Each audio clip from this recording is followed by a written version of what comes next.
I found my fiance's Tinder profile 3 days before the wedding, so I read her messages instead of my vows at the altar. My buddy Jake sent me a screenshot with 3 question marks. Dude, isn't this Sarah? It was her face, smiling back at me from a Tinder profile. Same photo she'd posted on Instagram last week, active 2 hours ago. At first I thought it was fake, someone catfishing using her pictures, but then I noticed the bio. It mentioned her spin class and her dog's name, details only she would know. My hands were shaking as I created a fake account using photos of some model I found online. I swiped right. We matched instantly. She messaged first within minutes. Finally, someone hot, she wrote. My fiance's boring anyway, lol. He's loaded though, so I'm sticking it out for now. I felt sick. We'd been together for 4 years. I'd proposed at her favorite beach. I thought she loved me, but I didn't reply yet. I needed to see how deep this went. Over the next 3 days, I kept the conversation going. She told this random stranger everything. How she was only marrying me because my family owned a chain of car dealerships. How she'd already consulted a divorce lawyer about what she'd get in a settlement. How she planned to stick it out for exactly 2 years before filing. Then it got worse. She started sending photos, suggestive ones. She told him she was meeting up with her ex the night before the wedding at the Marriott downtown. Said it was her last night of freedom and she needed to get it out of her system. I screenshotted every single message, every photo, every disgusting detail. I saved it all to a cloud folder and printed physical copies. My best man noticed something was wrong at the bachelor party. I told him I had food poisoning. I couldn't tell anyone yet. I needed everyone there to see what she really was. The night before the wedding,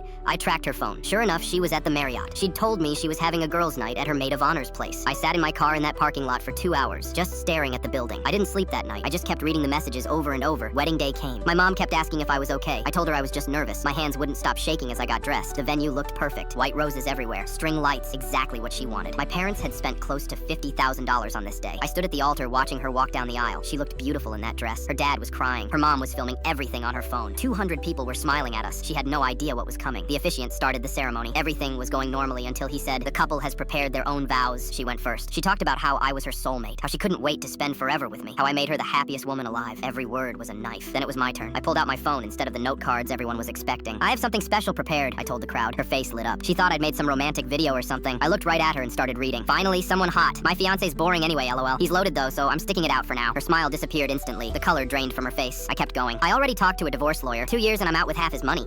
Maybe his car dealership too if I play it right. Her mom stood up. "What is this?" I turned to address the guests. "These are messages my fiancé sent on Tinder 3 days ago while I was planning our rehearsal dinner." The room exploded. People were gasping. Her dad looked like he was going to have a heart attack. She tried to grab my phone, but I stepped back. My best man moved between us. "Wait, there's more," I said. "Last night, while she told me she was having a girls' night, she was actually at the Marriott with her ex. Her last night of freedom, she called it." I pulled out the printed screenshots from my jacket pocket and started passing them to the front rows. Her parents, my parents, our grandparents. I wanted everyone to see. "These are the vows I was going to say," I continued. "I was going to promise to love you forever, to support your dreams, to be faithful and honest." I looked directly at her. She was crying now, mascara running down her face. "But you were already planning our divorce before we even got married. So here's my real vow. I will never be stupid enough to trust you again." She screamed at me, called me every name in the book, tried to claim the messages were fake, that someone had hacked her account. "Funny," I said, "because I also have the hotel receipt from last night. Charged to your credit card." Her maid of honor started backing away from her. Her own friends didn't want to be associated with her anymore. She ran out of the venue sobbing.